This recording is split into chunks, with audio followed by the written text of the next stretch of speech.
बिस्मिल्लाहिर्रहमानिर्रहीम। अस्सलाम वालेकुम स्टूडेंट्स। आज हम अपना चैप्टर नंबर 15 इलेक्ट्रोमैग्नेटिक इंडक्शन ये स्टार्ट करने जा रहे हैं।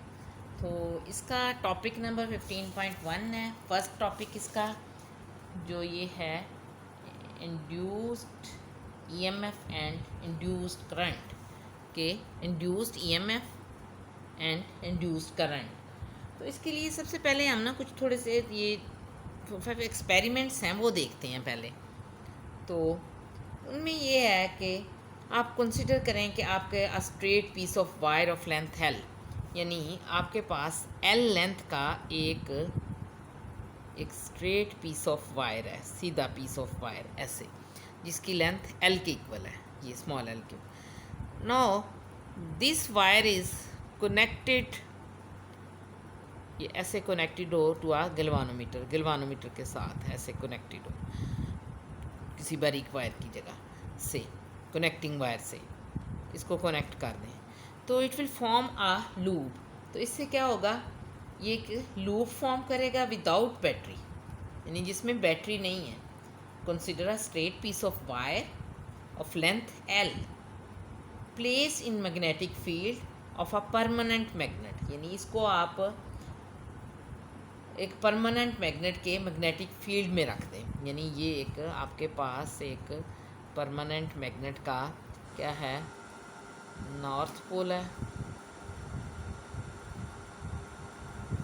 ये एक परमानेंट मैग्नेट है,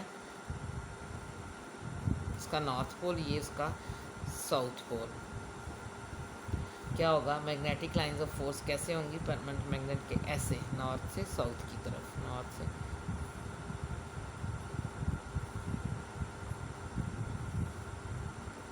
Now a piece of wire attached to a galvanometer will form a closed loop। ये एक closed loop फॉर्म करेगा विदाउट एनी बैटरी, यानी इसमें इसके अंदर कोई सेल नहीं है, कोई बैटरी नहीं है।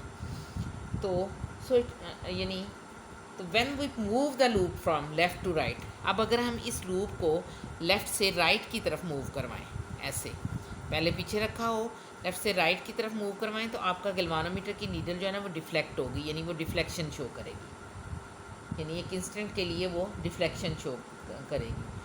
तो द करंट स्टॉप्स, यानी इट मीन्स कि इसमें से करंट फ्लो कर रहा है, current is induced in the loop.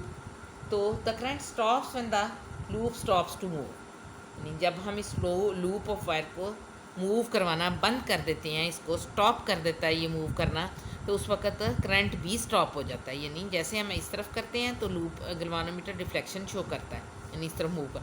जैसे ही हम इसको रोकेंगे इसकी मोशन को, तो गैल्वानोमीटर की नीडल जो है वो अगेन जो है वो ज़ीरो पे आ जाएगी कि करंट ज़ीरो हो गया। इसका मतलब ये हुआ कि इसमें से अब करंट नहीं गुजर रहा।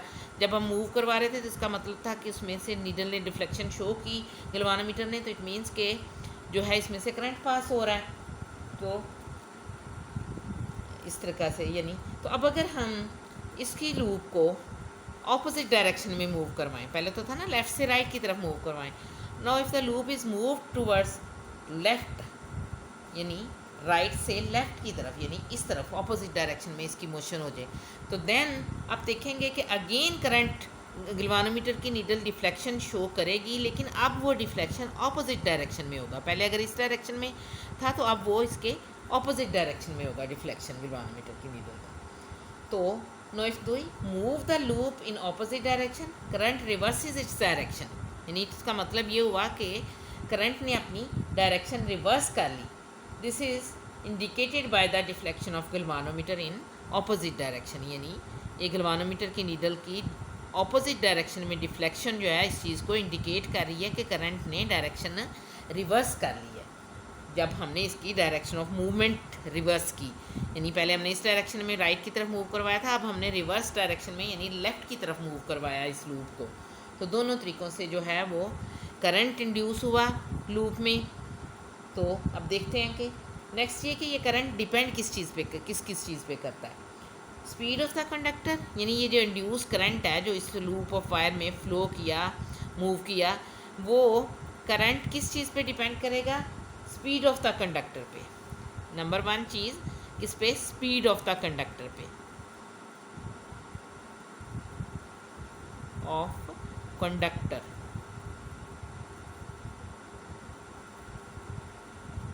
स्पीड ऑफ कंडक्टर पे। और दूसरी चीज़ किस पे, number of turns of the coil, कि ये जो हमने कॉइल रखी है, ये जो गैल्वेनोमीटर के साथ अटैच है, इसके नंबर ऑफ टर्न्स कितने हैं। यानी ये तो एक, अभी तो हमने सिर्फ सिंगल लूप लिया था ना, अगर इसकी जगह हम ज़्यादा लूप ले लें, ज़्यादा टर्न्स ले लें, इस कॉइल को हमने कॉइल की फॉर्म में इस वायर को लपेटा हुआ हो और इसको गैल्वेनोमीटर के साथ अटैच कर दें, तो उस पर भी डिपेंड करेगा। नंबर ऑफ़ टर्न्स अगर ज़्यादा होंगे तो करंट जो है वो ज़्यादा होगा। Number of turns of coil, of the coil, इस पे भी। तीसरी चीज़ किस चीज़ पे डिपेंड कर रहा है, स्ट्रेंथ ऑफ मैग्नेटिक फील्ड, कि मैग्नेटिक फील्ड कितना स्ट्रॉन्ग है। ये जो मैग्नेटिक फील्ड है नॉर्थ और साउथ पोल्स के दरमियान, नॉर्थ और साउथ पोल्स, मैग्नेट के नॉर्थ और साउथ पोल के दरमियान जो मैग्नेटिक फील्ड है वो कितना है, वो मैग्नेट की स्ट्रेंथ पे डिपेंड करता है, मैग्नेटिक फील्ड की स्ट्रेंथ। तो स्ट्रेंथ ऑफ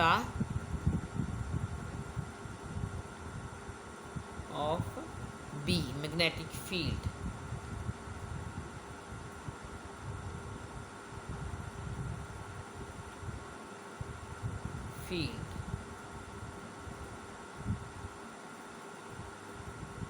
इस पे भी डिपेंड करता है कि जितना मैग्नेटिक फील्ड स्ट्रॉन्ग होगा उतना करंट ज़्यादा होगा, यानी इस तरीके से। तो उसके बाद अगर हम सपोज़ हम इसी ये जो लूप ऑफ वायर है जिसको हमने गैल्वेनोमीटर के साथ अटैच किया हुआ है, ये एक लूप है, ये इसमें अगर हम एक रेजिस्टेंस लगा दें, इस वायर के साथ एक, इसके अंदर लूप के साथ एक रेजिस्टेंस लगा दें आर, जिसकी वैल्यू हमें पता हो, एक नॉन वैल्यू की रेजिस्टेंस लगा दें, तो क्या होगा, रेजिस्टेंस इंसर्ट करने से क्या है, इस लूप की रेजिस्टेंस बढ़ेगी।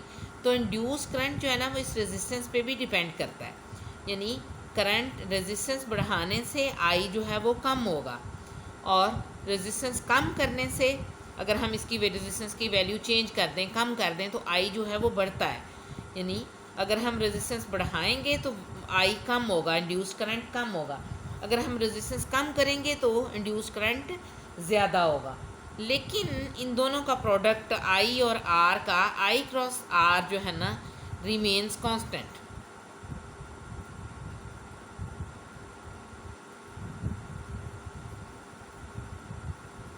वो कांस्टेंट रहता है।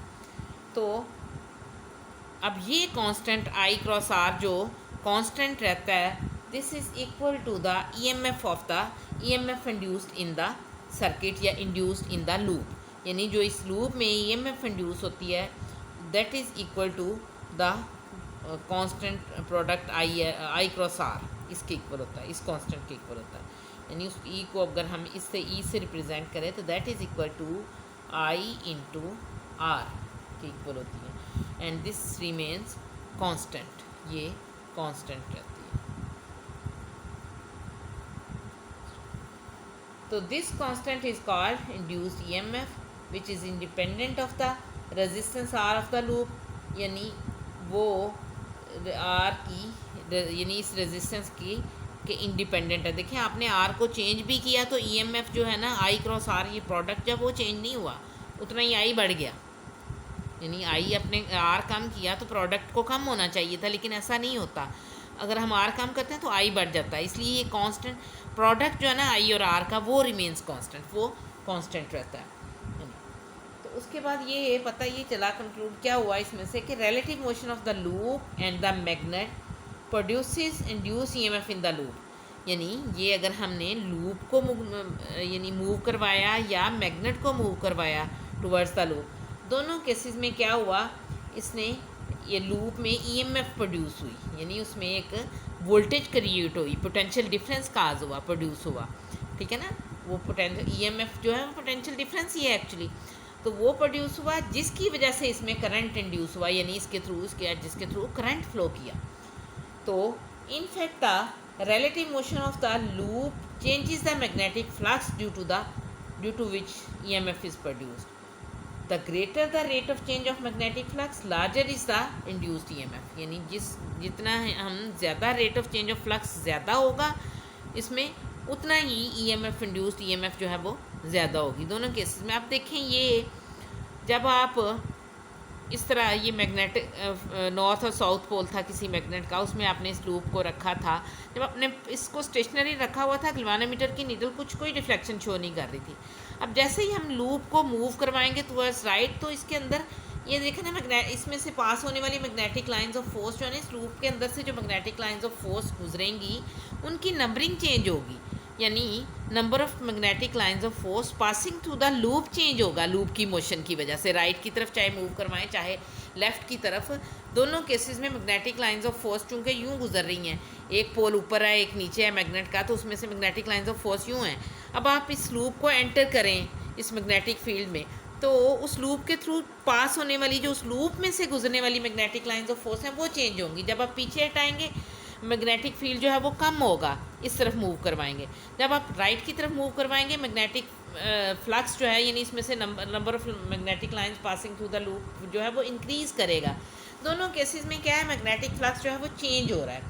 तो चेंजिंग मैग्नेटिक फ्लक्स की वजह से इसमें लूप में क्या होता है, ईएमएफ इंड्यूस होती है, जिसकी वजह से इसमें से करंट फ्लो करता है, और हम वो करंट जो है it is shown by the galvanometer, यानी गैल्वेनोमीटर उस करंट को शो करता है।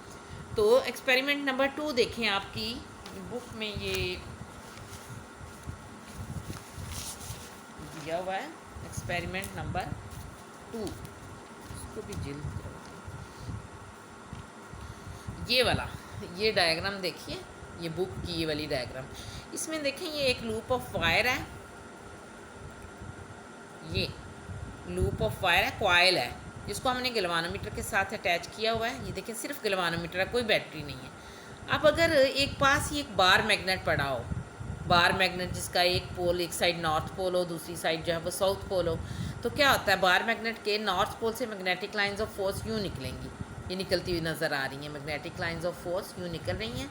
तो क्या होता है कि अब अगर हम बार मैग्नेट को स्टेशनरी रखें, इसको मैग्नेट को स्टेशनरी रखें, मूव ना करवाएं, इस लूप ऑफ वायर ये जो है इसको पकड़ के आगे की तरफ मूव करवाएं, तो गैल्वेनोमीटर की नीडल जो है ना डिफ्लेक्शन शो करेगी। इसको अगर हम आगे की तरफ मूव करवाएं, डिफ्लेक्शन एक साइड में होगी, तो नेक्स्ट टाइम अगर हम इसको इससे मैग्नेट से पीछे ले जाएं, इसके ऑपोजिट डायरेक्शन में मूव करवाएं, तो गैल्वेनोमीटर की नीडल फिर, यानी गैल्वेनोमीटर फिर डिफ्लेक्शन शो करेगा, लेकिन इस दफ़ा जब हम पीछे की तरफ मूव करवाएंगे तो डिफ्लेक्शन ऑपोजिट डायरेक्शन में होगी। इट मीन्स कि जब हम टुवर्ड्स द मैग्नेट हमने लूप को मूव करवाया तो करंट की डायरेक्शन और थी, यानी करंट की डायरेक्शन जो थी वो हमने नोट की गैल्वेनोमीटर में।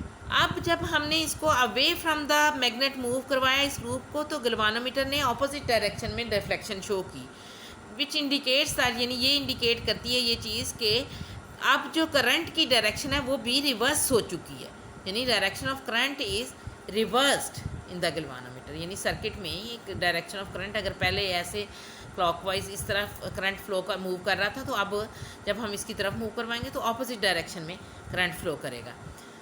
तो दोनों केसेस में यानी करंट, यानी ये अब हम, यानी ये ऐसा हुआ कैसे, करंट फ्लो क्यों किया, due to the motion of bar, ये loop in the magnetic field of bar magnet इसके। तो अब अगर हम ये लूप ऑफ वायर जो है वो स्टेशनरी रहे, ये वायर का ये कॉइल स्टेशनरी हो, गैल्वेनोमीटर वाली कॉइल जिसके सामने हमने गैल्वेनोमीटर अटैच किया हुआ है, और हम एक बार मैग्नेट को इस तरह से, बार मैग्नेट जो है उसको इसकी तरफ मूव करवाएं, वो v स्पीड के साथ मूव कर रहा हो, कांस्टेंट स्पीड के साथ, तो जैसे जैसे बार मैग्नेट लूप की तरफ मूव करेगा, करंट जो है सर्किट में करंट शो होगा, यानी गैल्वेनोमीटर डिफ्लेक्शन शो करेगा। इस मीन्स के due to the motion of bar magnet towards the loop जो है, इससे क्या हुआ, इसमें लूप में करंट इंड्यूस हुआ, ईएमएफ इंड्यूस हुई, जिसकी वजह से इसमें करंट फ्लो किया। तो ये करंट जो है वो is detected by the movement of galvanometer, यानी इसकी गैल्वेनोमीटर की डिफ्लेक्शन से शो हुआ। तो अब अगर हम इसकी मूवमेंट स्टॉप कर देंगे, लूप ऑफ वायर को मूव करना स्टॉप कर देंगे, तो करंट भी स्टॉप हो जाएगा, यानी it is attach with the motion of loop of wire और with the motion of bar magnet, यानी इसके साथ अटैच, दोनों केसेस में।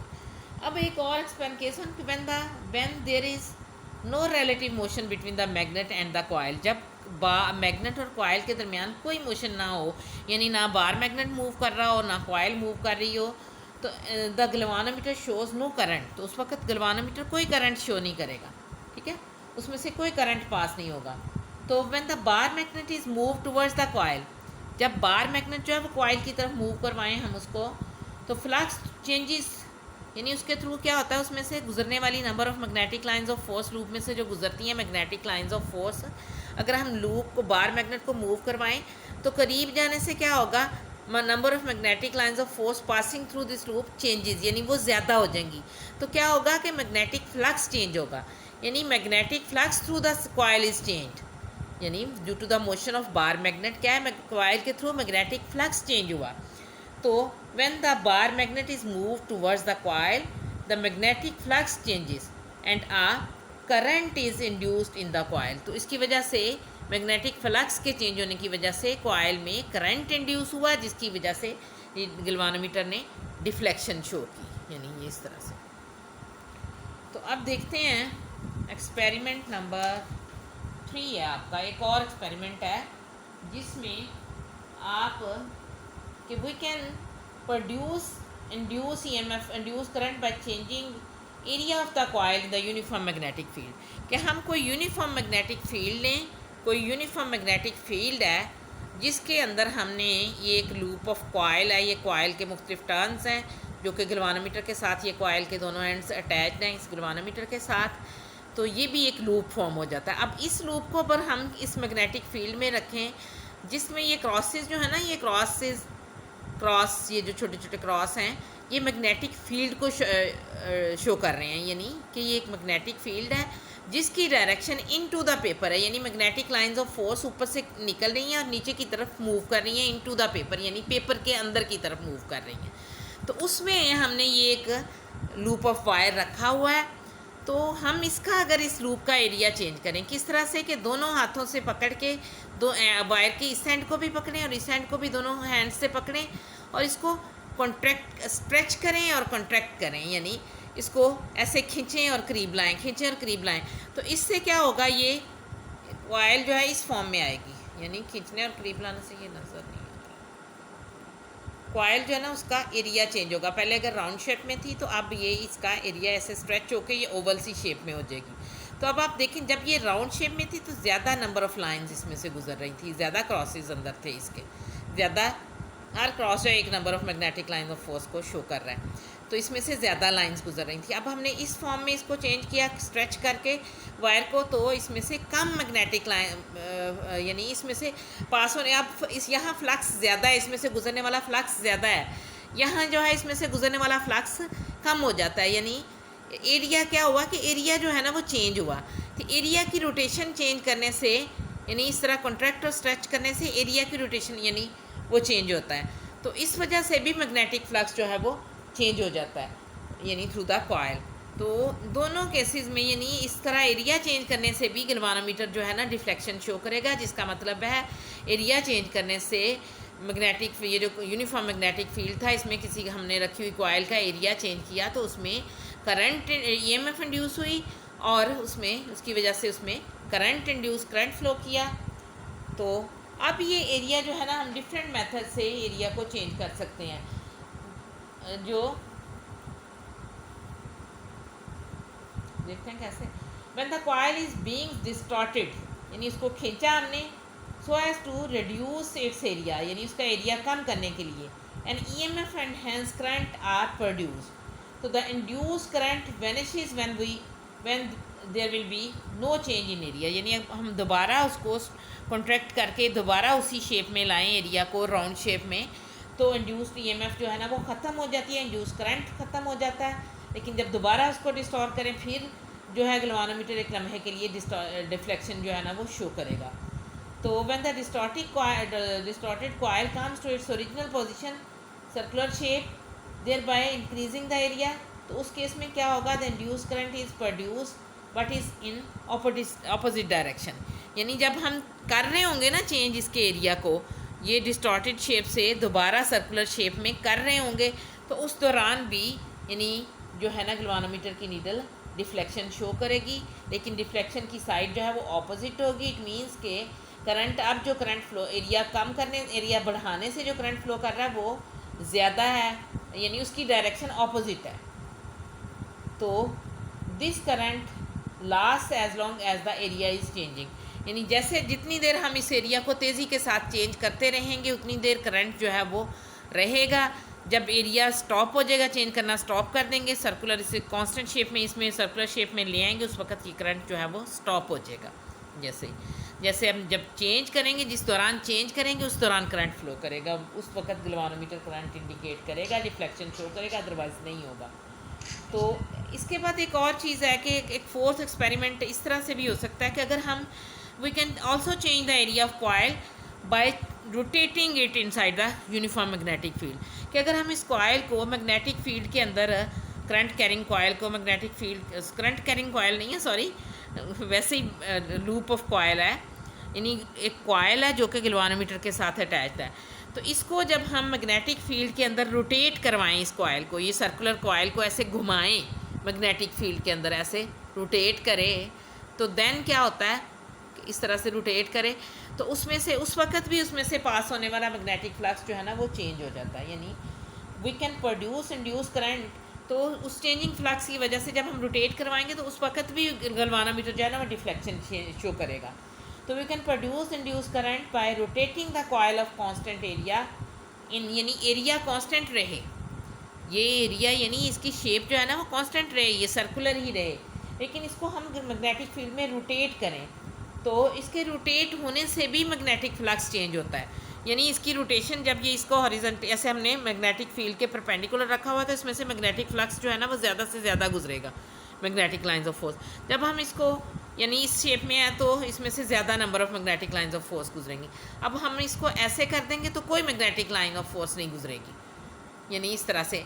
तो इस तरह से भी मैग्नेटिक फ्लक्स जो है ना वो चेंज हो सकता है by changing the rotation of coil, यानी यानी we can produce induced current by rotating the coil of constant area in uniform magnetic field, यानी उसको रोटेट करवा के भी। तो it changes the magnetic flux through the coil, यानी इस तरीके से क्या होगा, कॉइल की रोटेशन से क्या होगा कि उसके थ्रू मैग्नेटिक फ्लक्स चेंज होगा। तो this principle is use in electric generator. Electric generator में भी कॉइल ही रोटेट करती है, इन मैग्नेटिक फील्ड में कॉइल रोटेट करती है, जिसकी वजह से मैग्नेटिक फ्लक्स चेंज होता है और उसमें जनरेटर में करंट इंड्यूस होता है, और वो इंड्यूस करंट जो हम फिर वो यूज़ करते हैं। उसके बाद एक और एक्सपेरिमेंट है हमारे पास, एक्सपेरिमेंट नंबर 5 आपकी बुक में, 5th एक्सपेरिमेंट है, जिसमें mutual induction by changing the current है, कि वो उसमें कि दो कॉइल्स, करीब करीब हमने 2 कॉइल्स रखी हुई हैं। मैं आपको ये बताती हूँ दोनों की शेप, ये देखिएगा, ये इस डायग्राम देखिएगा प्लीज़ ज़रा, ये वाली, इसमें ये 2 कॉइल्स हैं। एक ये वाली का कॉइल है which is attach through a battery, यानी बैटरी के साथ अटैच है through a rheostat and switch, एक स्विच लगा हुआ है, और एक ये रियोस्टेट है, वेरिएबल रेजिस्टेंस, और ये बैटरी, ये दोनों इस कॉइल के साथ कनेक्टेड है, इस कॉइल के साथ। इस कॉइल को हम कह रहे हैं प्राइमरी कॉइल। उसके बाद एक और कॉइल है जो कि सिर्फ गैल्वानोमीटर के साथ अटैच्ड है, ये एस कॉइल है, इसको एस का नाम दे दें, इसको पी का नाम दे दें, इसको, ये सेकेंडरी कॉइल है, ये प्राइमरी कॉइल है। Secondary is attach to the galvanometer and primary coil is attach to a battery. अब जब हम इस स्विच को ऑन करें, if the switch is on, तो ये हम पहले कर लेते हैं कि consider 2 coils placed close to each other, यानी ये दोनों एक दूसरे के क्लोज रखी हुई हैं। द कॉइल पी इज़, यानी coil P is connected to the battery and with the battery through a switch and a rheostat, while coil S is connected only with the galvanometer। ये coil S जो है वो सिर्फ galvanometer के साथ connected है, यानी ये coil S जो है ना, ये वाली coil, ये ये सिर्फ ये गैल्वानोमीटर के साथ कनेक्टेड है। प्राइमरी कॉइल जो है बैटरी के साथ और स्विच के साथ थ्रू रियोस्टेट यानी उसके थ्रू कनेक्टेड है। सेकेंडरी कॉइल जो है वो गैल्वानोमीटर के साथ कनेक्टेड है। इसमें कोई करंट प्रोड्यूस करने वाला सोर्स कनेक्टेड नहीं है इसके साथ, सेकेंडरी के साथ। तो अब अगर हम स्विच ऑन करें यानी इस सर्किट के थ्रू प्राइमरी के थ्रू स्विच को ऑन करें तो क्या है कि प्राइमरी के थ्रू करंट पास होगा। इफ़ वी ऑन द यानी स्विच ऑन द बैटरी यानी बैटरी को स्विच ऑन करें एंड रियोस्टेट यानी, तो उसके बाद क्या होगा, if the switch off coil is close, अगर स्विच कॉइल होगा तो करंट क्लोज होगा तो करंट ज़ीरो से एक्सीड करेगा। पहले ओपन स्विच था तो करंट ज़ीरो था, कोई करंट फ्लो नहीं कर रहा था। अब स्विच ऑन होने से क्या है, प्राइमरी के थ्रू करंट फ्लो किया, करंट बढ़ा ज़ीरो से अपनी वैल्यू मैक्सिमम वैल्यू तक, कांस्टेंट वैल्यू तक करंट इंक्रीज़ हुआ। तो करंट के इंक्रीज़ होने से क्या है, सेकेंडरी कॉइल जो कि गैल्वानोमीटर के साथ अटैच है उसकी गैल्वानोमीटर ने डिफ्लेक्शन शो की। If the switch off coil P is close a momentary current is induced in the coil S, यानी एक लम्हे के लिए कॉइल S में करंट इंड्यूस हुआ, विच सडनली रिटर्न्स टू ज़ीरो, जाके अचानक यानी फ़ौरन वो ज़ीरो पे पहुंच जाएगा। पहले वो एक लम्हे के लिए डिफ्लेक्शन शो करेगी गैल्वानोमीटर की नीडल, लेकिन फ़ौरन अपनी बैक पोजीशन पे रिटर्न हो जाएगी। वो इस वजह से कि जब हमने करंट स्विच को क्लोज़ किया तो करंट फ़ौरन ज़ीरो से एक्सीड हुआ टू इट्स मैक्सिमम वैल्यू यानी आई तक। इसके बाद करंट कांस्टेंट हो गया। तो करंट जब कांस्टेंट होगा तो फिर इसमें से कोई डिफ्लेक्शन सेकेंडरी के थ्रू जो है ना कोई करंट पास नहीं होगा, कोई डिफ्लेक्शन शो नहीं करेगा गैल्वानोमीटर। वजह ये बनी कि जब हमने स्विच ऑन किया तो एक लम्हे के लिए इसमें से ये जो प्राइमरी कॉइल थी इसमें से करंट फ्लो किया, इसमें मैग्नेटिक फील्ड प्रोड्यूस हुआ। तो वो मैग्नेटिक फील्ड की वजह से वो यानी उसके जो मैग्नेटिक लाइंस ऑफ फोर्स थी वो ऐसे यानी जब हम यानी करंट इंक्रीज़ हुआ ज़ीरो से मैक्सिमम वैल्यू तक, तो क्या हुआ, करंट के इंक्रीज़ होने से ये फ्लक्स चेंज हुआ, यानी number of magnetic lines of force passing through secondary जो है वो चेंज हुआ। तो जैसे ही करंट में चेंज स्टॉप हुआ यानी करंट चेंजिंग स्टॉप हुई तो उस वक़्त मैग्नेटिक फ्लक्स जो है वो उसमें भी चेंज जो है वो स्टॉप हो गया। वो मैग्नेटिक फ्लक्स इसके थ्रू पास होने वाला मैग्नेटिक फ्लक्स भी कांस्टेंट हो गया तो करंट स्टॉप हो गया। इंड्यूस यानी करंट जो है ना गैल्वानोमीटर की नीडल ने कोई डिफ्लेक्शन शो नहीं की। तो इट मीन्स के डिफ्लेक्शन करंट के प्राइमरी के थ्रू करंट चेंज करने से सेकेंडरी के थ्रू मैग्नेटिक फ्लक्स चेंज हुआ, जिसकी वजह से इसमें EMF इंड्यूस हुई सेकेंडरी कॉइल में और करंट इंड्यूस हुआ। तो उसके बाद अब अगर इसी सेकेंडरी कॉइल प्राइमरी कॉइल को के थ्रू करंट को हम चेंज करें, कांस्टेंट करंट जो पहले तो करंट कांस्टेंट हो गया था ना, अब अगर हम इस करंट को चेंज करें by moving the sliding contact of rheostat के स्लाइडिंग कॉन्टैक्ट को मूव करवा के हम क्या कर सकते हैं, रेजिस्टेंस चेंज कर सकते हैं इस कॉइल के थ्रू। तो इस वायर की रेजिस्टेंस चेंज करेंगे, तो इसके थ्रू रेजिस्टेंस चेंज करने से क्या होगा, इसके थ्रू करंट चेंज होगा, यानी रेजिस्टेंस चेंज होने से करंट चेंज होगा। करंट चेंज होने से क्या होगा, मैग्नेटिक फ्लक्स चेंज होगा, क्योंकि मैग्नेटिक फ्लक्स जो है वो it depends upon the value of current, यानी मैग्नेटिक फील्ड स्ट्रेंथ चेंज होगी। मैग्नेटिक फील्ड स्ट्रेंथ जो है वो करंट की वैल्यू पे डिपेंड करती है। मैग्नेटिक फील्ड स्ट्रेंथ चेंज होने से क्या है, मैग्नेटिक फ्लक्स चेंज होगा थ्रू द सेकेंडरी कॉइल, यानी अगर स्ट्रेंथ ज़्यादा हो जाती है मैग्नेटिक फील्ड की, इस प्राइमरी के मैग्नेटिक फील्ड की, तो इसमें से सेकेंडरी में से गुजरने वाली मैग्नेटिक लाइंस ऑफ फोर्स जो हैं वो भी बढ़ेंगी। इसकी वजह से फ्लक्स जो है ना थ्रू द सेकेंडरी वो भी चेंज होगा, यानी बढ़ेगा, कम से ज़्यादा हुआ यानी चेंज हुआ। एक्चुअली हमें चेंज चाहिए, तो वो चेंज होने के फ्लक्स के चेंज होने की वजह से ये जो है सेकेंडरी के साथ गैल्वानोमीटर लगा हुआ है वो डिफ्लेक्शन शो करेगा। तो इट मीन्स कि इसमें से इंड्यूस करंट फ्लो कर रहा है थ्रू द सेकेंडरी कॉइल। तो इस तरीके से भी हमने जो है करंट इंड्यूस करवा दिया, यानी इन द सेकेंडरी कॉइल उसमें करंट इंड्यूस हुआ। तो when the switch off coil P is open, यानी अब हम दोबारा अगर स्विच को ओपन कर दें, a current is produce in the coil S in opposite direction. तो फिर दोबारा जो है गैल्वानोमीटर डिफ्लेक्शन शो करेगा, लेकिन इस दफ़ा डिफ्लेक्शन की डायरेक्शन जो है वो ऑपोजिट होगी, इस तरह इस सेकेंडरी कॉइल पहले की निस्बत। तो let the coil be place in the magnetic field. अच्छा, उसके बाद ये है कि the current in the coil can vary with the help of rheostat, यानी कॉयल में करंट जो है रियोस्टेट की मदद से भी चेंज किया जा सकता है। तो फिर भी अगर इस तरह से चेंज करें तो फिर भी ईएमएफ इंड्यूस्ड होगी सेकेंडरी कॉयल में और करंट फ्लो करेगा। तो the changing magnetic flux produces the, यानी कंक्लूजन क्या निकली कि the changing magnetic flux produces the induced EMF in it, in इस कॉयल में ईएमएफ प्रोड्यूस करती है। तो the current in the coil, primary coil can vary with the help of rheostat, यानी उसमें से प्राइमरी कॉयल में से करंट जो है वो रियोस्टेट के थ्रू वेरी कर सकता है। This is use in the working of their principle, जो है ना वर्किंग ऑफ ट्रांसफार्मर की वर्किंग में यूज़ कर सकते हैं हम, यूज़ होता है यानी उसमें। तो उसके बाद ये कि इलेक्ट्रोमैग्नेट क्या होता है। इलेक्ट्रोमैग्नेट अगर किसी कोर के गिर्द किसी बार के ऊपर, अब अगर हमने कॉयल एक वायर को लपेटा हुआ हो, एक वायर को लपेटा हुआ है जिस तरह ये है, कहते हैं ये, हाँ पूछ लो, वायर के ऊपर मैग्नेट, यानी वायर लपेटी हुई है इसी कोर के ऊपर, तो ये ये एक बार मैग्नेट की तरह एक्ट करेगा। अगर इसको हम किसी बैटरी के साथ अटैच कर दें तो इस वायर में से करंट पास होगा। करंट पास होने से ये मैग्नेट जो है ना एक इलेक्ट्रोमैग्नेट बन जाता है, यानी ये एक इलेक्ट्रोमैग्नेट बन जाता है। यानी इलेक्ट्रोमैग्नेट क्या होता है, कॉयल होती है, एक वायर होती है जो लपेटी हुई होती है किसी कोर के ऊपर, तो यानी मैग्नेटिक मटेरियल के ऊपर, तो उसमें से करंट पास हो उस वायर में से, तो वो it will act like a magnet.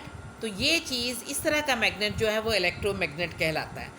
तो इस पर्पस के लिए भी हम यूँ कर सकते हैं कि हम एक मैग्नेट, यानी एक मैग्नेट ही हो, अगर यही नॉर्थ और साउथ पोल वाला ये मैग्नेट था, उसके ऊपर ही अगर हमने वायर को लपेटा हुआ हो और उसको बैटरी के साथ कनेक्ट कर दें तो ये it will behave like a